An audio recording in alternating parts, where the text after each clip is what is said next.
quasi constamment, c'est qu'elle est l'auteur du cycle romanesque La bicyclette bleue, alors qu'elle est l'auteur d'une cinquantaine de livres écrits et publiés. Et effectivement, c'est le premier volume de son cycle romanesque La bicyclette bleue qui paraît en 1981, qui va la faire connaître comme romancière populaire. C'est le bouche à oreille qui lança le livre, il resta en tête des meilleures ventes pendant des mois. Les réimpressions se succédèrent, il fut traduit dans de nombreuses langues. Pour ce faire, elle a interrogé de nombreux témoins, fait des recherches, notamment sur la Gestapo, rencontré également, vous nous en parlerez, des anciens nazis. Elle a eu de celle de vérifier, de revérifier ses sources pour vraiment que ses livres reposent sur une assise historique solide. Le cycle romanesque, comme je vous le disais, de La bicyclette bleue est resté dans les esprits. Alors, il y a aussi cette affaire de dénonciation de plagiat, c'est-à-dire que même en tant qu'écrivain, elle a dû encore subir des poursuites, vivre des procès.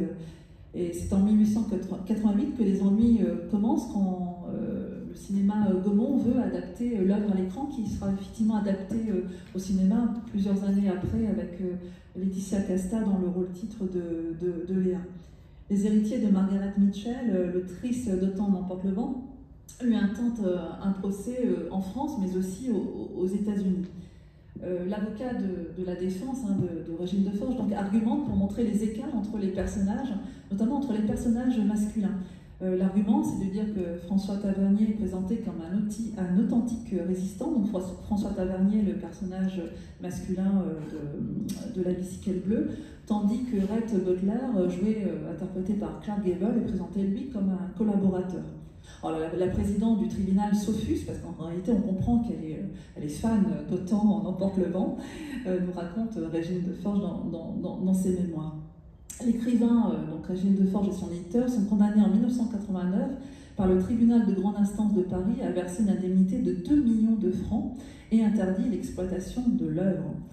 L'appel porte ses fruits, infirme le jugement, mais les héritiers se pourvoient en cassation, l'arrêt est cassé, l'affaire est renvoyée devant la cour d'appel de Versailles.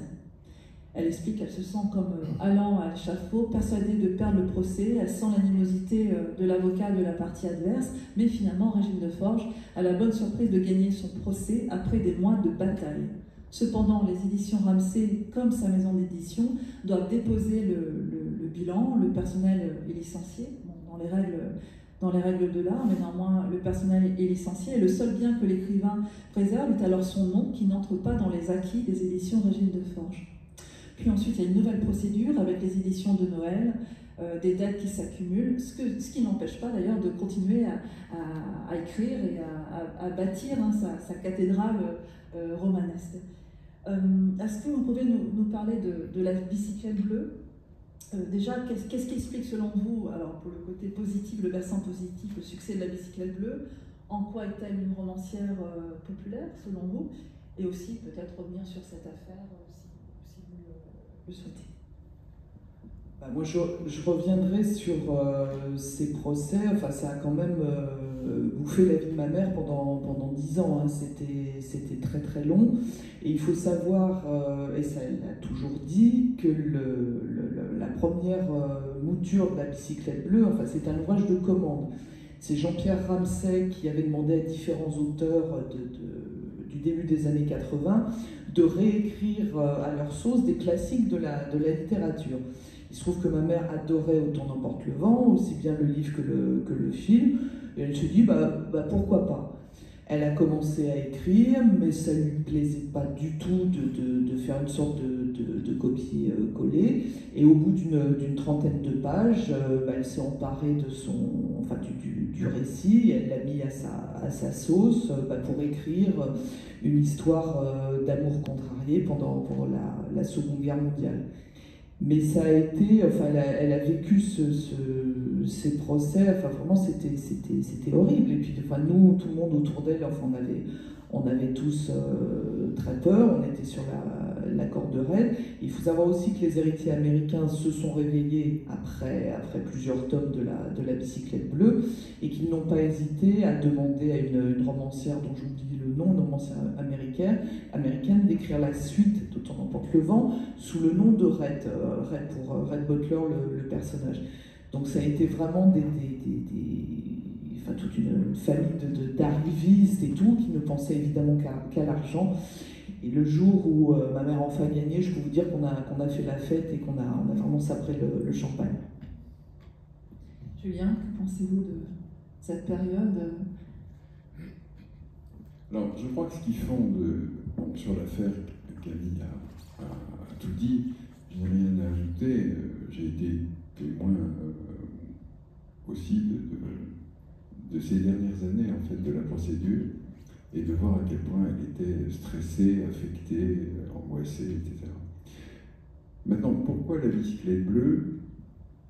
Alors bien sûr, il y a cette commande, comme Camille l'a dit, de cet éditeur et ami de Régine, qui lui a proposé de s'inspirer d'un classique, comme il a fait avec d'autres auteurs. Et je crois que si elle a choisi cette période, je peux juste ajouter ça, c'est que Alexandra, vous avez dit tout à l'heure que Régine avait été très marquée à la fin de la guerre par des scènes de village. Elle avait observé le comportement de certains collaborateurs, de résistants de la dernière heure, etc. Donc c'est une période qui l'a aussi profondément marquée dans son histoire et dans sa mémoire d'enfant. Et elle a eu envie de comprendre aussi et d'y voir plus clair dans ses paradoxes, ses ambiguïtés, le comportement de ces gens qu'elle a vus virer, revirer pendant la guerre. Et moi, ce qui m'a toujours frappé et touché chez Régine, c'est que jusqu'à la fin de sa vie, elle a gardé cette même soif de connaissance qui la faisait s'entourer d'une documentation même beaucoup trop importante parfois. Elle voulait toujours apprendre, elle voulait comprendre, et elle était vraiment mue par une curiosité de tout. Elle était curieuse de tous et de tout. Et je crois qu'elle a vu là aussi, donc, quand elle s'est lancée dans la bicyclette bleue, le moyen de repartir encore sur des choses de sa propre enfance, mais qu'elle avait laissé un peu de côté. Et elle s'est énormément documentée sur la guerre et en particulier la libération, qui avait laissé en elle des souvenirs douloureux, là encore. Et sa curiosité était telle qu'elle a en effet, dans le cadre de ses recherches documentaires pour la bicyclette bleue, invité chez elle, et Camille s'en souvient, un ancien Waffen-SS qui n'avait renoncé à rien, qui n'avait aucun regret, aucun remords, qui était toujours aussi effroyable. Et Régine avait aussi ce courage-là d'aller entendre même des choses inaudibles, simplement pour essayer de comprendre qu'est-ce qui s'est passé dans la tête, qu'est-ce qui peut bien se passer dans la tête d'un Waffen-SS. Et d'un Waffen-SS qui n'a toujours pas compris, enfin, qui ne regrette rien. Donc elle prenait beaucoup sur elle. Elle ne l'a pas contrariée pendant l'entretien qui s'est fait chez elle, dans son salon. Et elle voulait savoir. Et elle voulait essayer de comprendre la psychologie, ses contemporains. Ça la passionnait beaucoup. Donc, mais beaucoup de gens s'en seraient tenus à une documentation livresque. Elle a recherché des témoins, et des témoins des deux camps, et qu'elle a interviewé avec le même sérieux, la même constance. Et évidemment, c'est ça aussi qui rend ce livre tellement, cette série de livres, mais le premier en tout cas déjà, tellement convaincant. C'est qu'il y a vraiment quelque chose d'humain. On n'est pas seulement dans la documentation. Et elle a continué, parce que la bicyclette bleue, ce sont 10 volumes qui partent de la Seconde Guerre mondiale. Ensuite, on a la guerre d'Indochine, la guerre d'Algérie. Et puis on va terminer avec Cuba et la mort de Che Guevara en 67. Et il faut savoir que ma mère prenait 1 an à 2 ans de documentation avant d'écrire.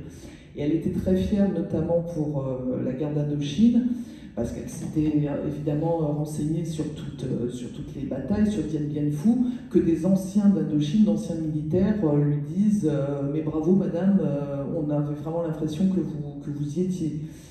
Et elle était, le moindre détail était important pour elle. Elle recevait beaucoup de lettres de fans, de lecteurs.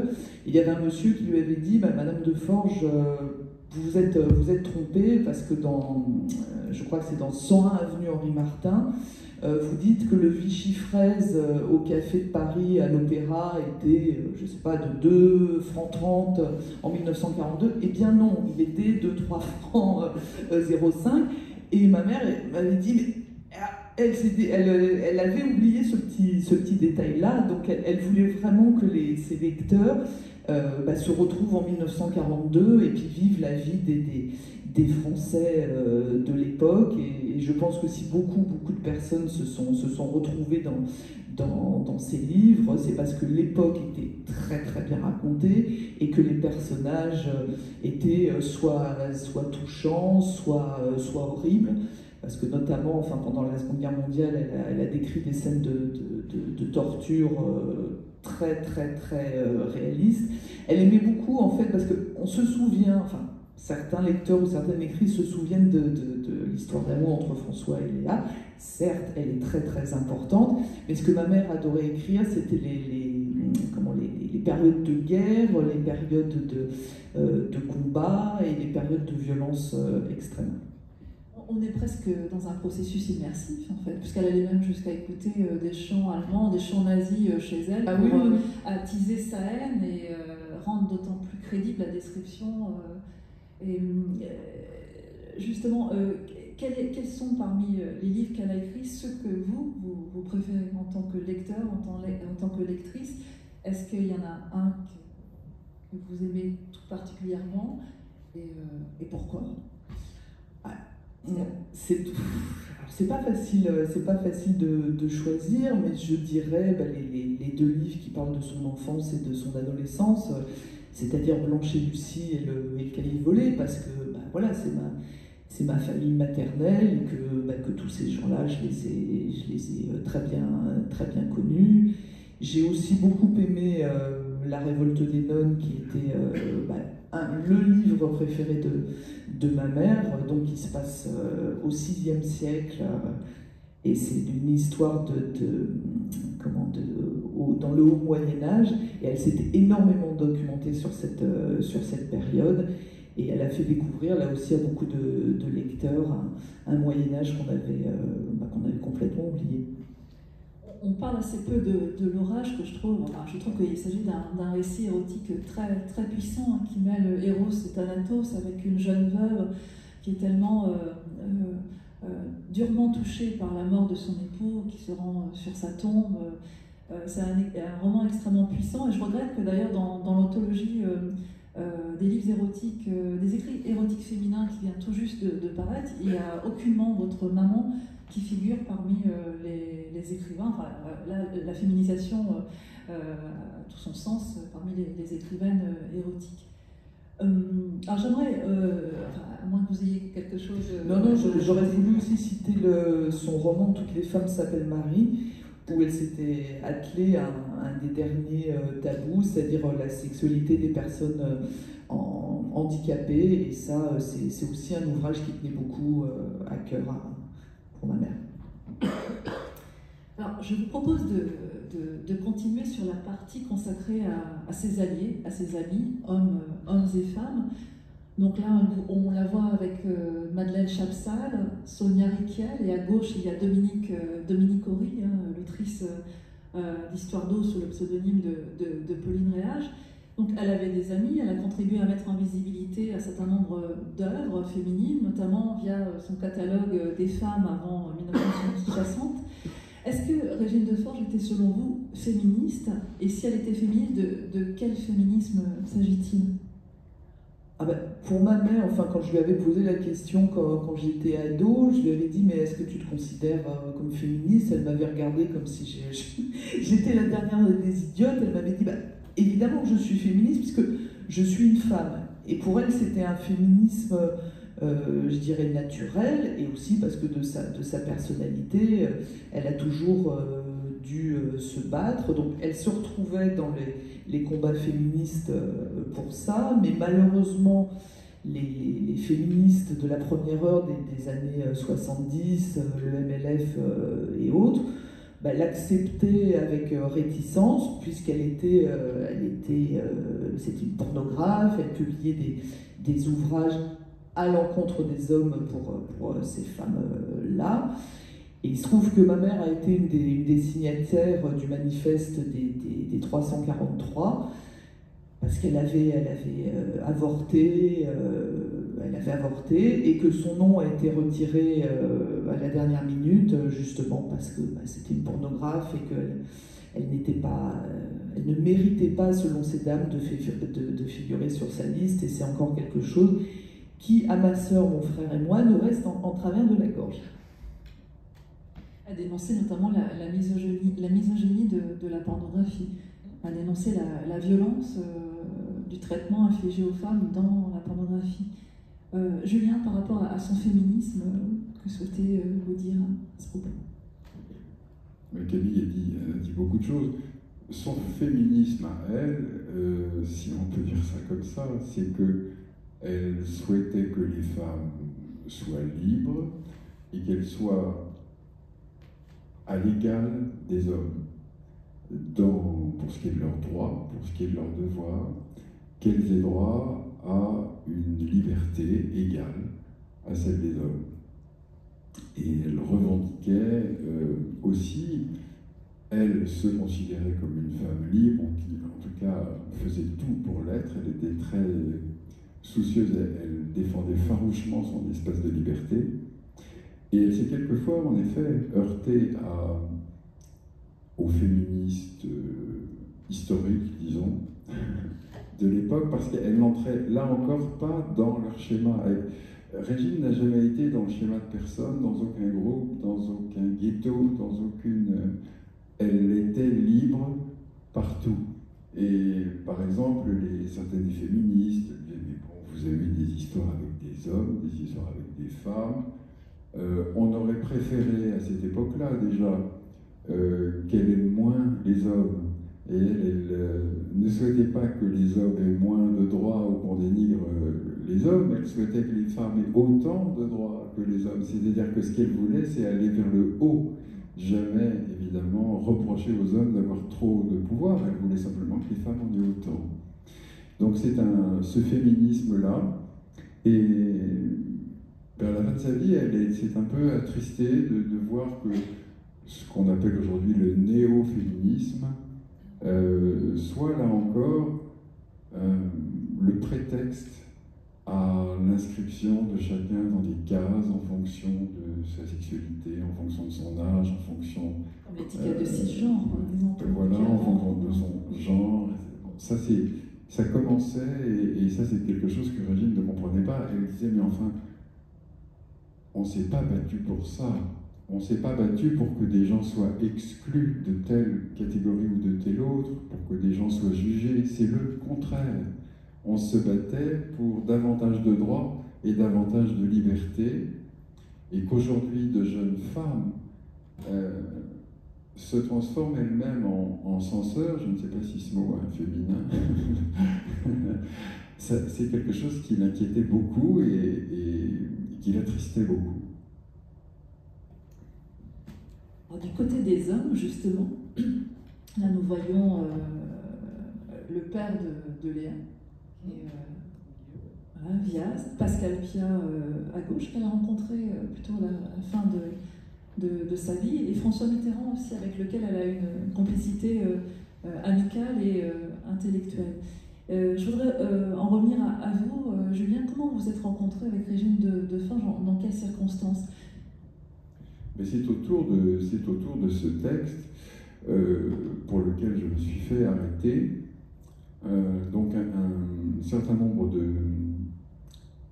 d'écrivains ont souhaité publier dans Libération une tribune, comme je l'ai dit tout à l'heure, contre cette atteinte à la liberté d'expression, et beaucoup de ces écrivains étaient de parfaits inconnus pour moi, à l'exception de Marguerite Duras, que je connaissais, et qui est intervenue d'ailleurs même auprès de François Mitterrand pour que les poursuites à mon encontre s'arrêtent. Donc, un manifeste a circulé auprès d'éditeurs, d'écrivains, de personnalités, et il a été publié ensuite avec les signatures dans Libération, sous le titre tentant de Faut-il brûler cendres? Voilà.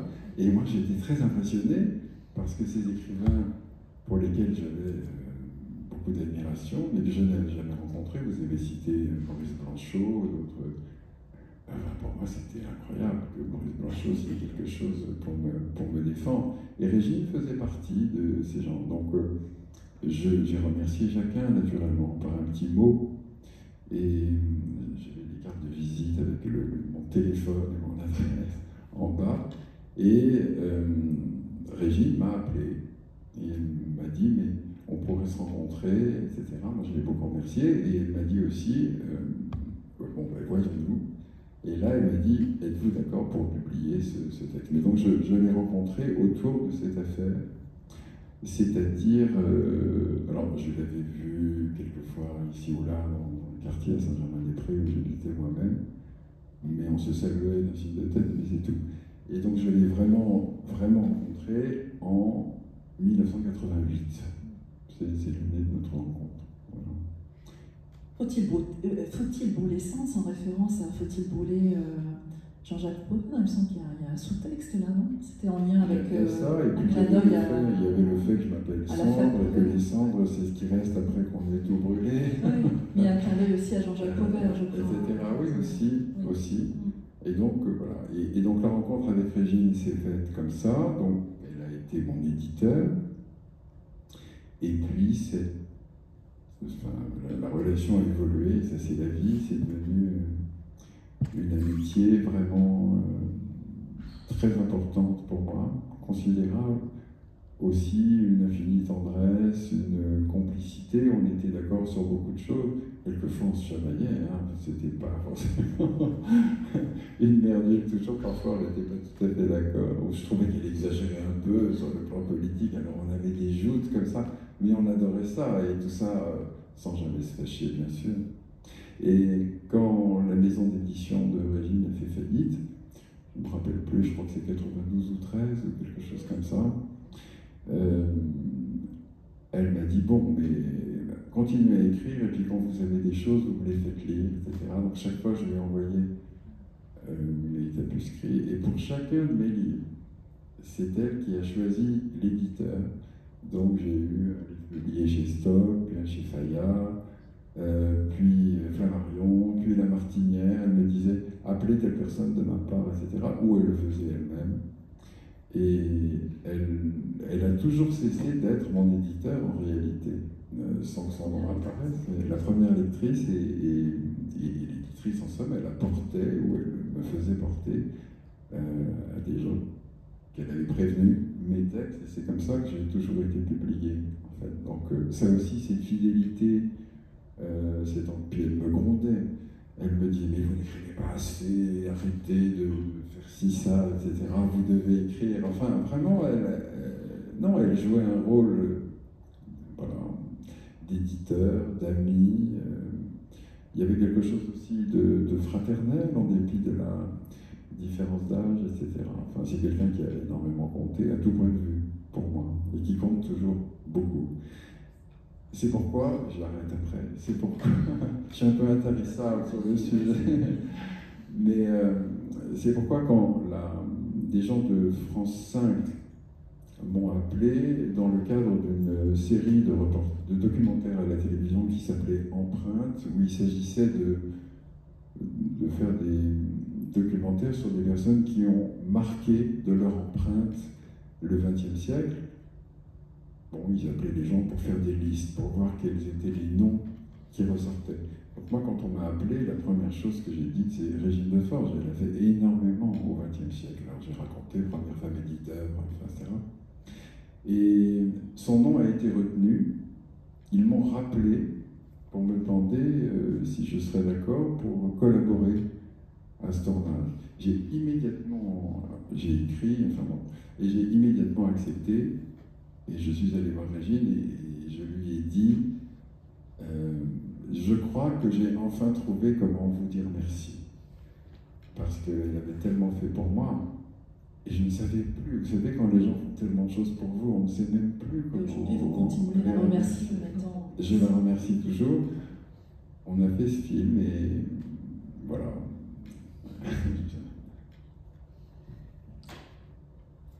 Alors, justement, vous m'offrez une magnifique transition, Julien, vers les traces, l'enseignement, la réception. Alors, je commence par François Hollande, voilà, lors de la disparition de Régine Deforge. Donc, l'idée, c'est de demander voilà, si vous êtes d'accord ou pas d'accord avec différentes phrases qui rendent compte d'une certaine réception. Ce qui vous semble important de retenir, et on ne va pas s'en tenir à François Hollande, il y aura d'autres extraits qui vont suivre. Mais voici ce que dit le président à l'époque. Éditrice courageuse, elle a défendu la liberté de création contre toutes les censures et tous les conformismes. Romancière populaire, auteure d'une 50aine de livres, elle a captivé des millions de lecteurs avec le cycle de la bicyclette bleue, dont elle a fait une vaste fresque aux personnages emportés par les soubresauts de la grande histoire. Toute sa vie, Régine Deforge est restée une rebelle, engagée dans un féminisme rayonnant et un combat jubilatoire contre les tabous. Je vous avoue que j'aurais une réserve par rapport au terme jubilatoire au vu de tous les soucis, les obstacles qu'elle rencontra. Est-ce que c'était jubilatoire pour elle? Je ne pense pas toujours. Voilà. Que pensez-vous déjà de cette première, ce qui est un hommage au moment de sa disparition? Là, moi, effectivement, enfin, toutes les phrases sont justes, et je suis aussi d'accord avec vous pour le mot jubilatoire. Oui, dans ça, elle n'a pas rigolé souvent avec tous ses ennuis, tous ces procès, mais sinon, oui, moi, je valide. Mais c'était une combattante, vraiment. Elle menait un combat. Et un combat, on le mène rarement en sifflotant. Elle a eu des victoires, et il reste beaucoup de choses de ce qu'elle a pu accomplir, mais en effet, jubilatoire ne convient pas. Bernard Pivot, en 2013. Régine Deforge est une battante. Ce mot lui va bien. Toute de volonté, d'énergie, d'opiniâtreté, elle a marqué son époque par les livres qu'elle a publiés et écrits. Belle, volontiers séductrice, gaie, elle a éprouvé bien les difficultés pour imposer son nom dans les librairies, mais le succès et la chance sont venus à son secours.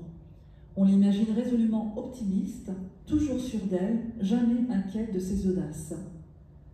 Il dira également, Bernard Pivot, en 2014, très bonne romancière populaire, avec une belle santé, une écriture qui va vite et qui racontait l'histoire de Léa, son double.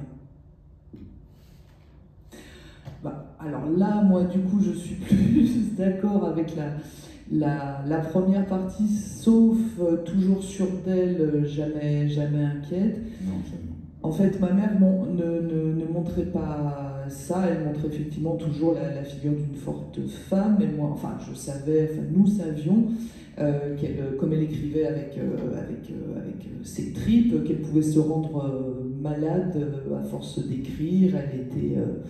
et sûre d'elle, je pense pas non plus, tout ça c'était une apparence, c'était une façade. Et moi, jusqu'à sa disparition, ou tout au moins les dernières années de sa vie, enfin, j'étais persuadée que ma mère c'était Wonder Woman, et que jamais elle ne baissait les bras. Bon, après, en 2014, là, il s'est pas trop mouillé. Et puis, est-ce que Léa était son double? Oui et non. Léa, c'est un personnage très, très combatif, mais ma mère était aussi beaucoup plus que ça. Non, je suis absolument d'accord.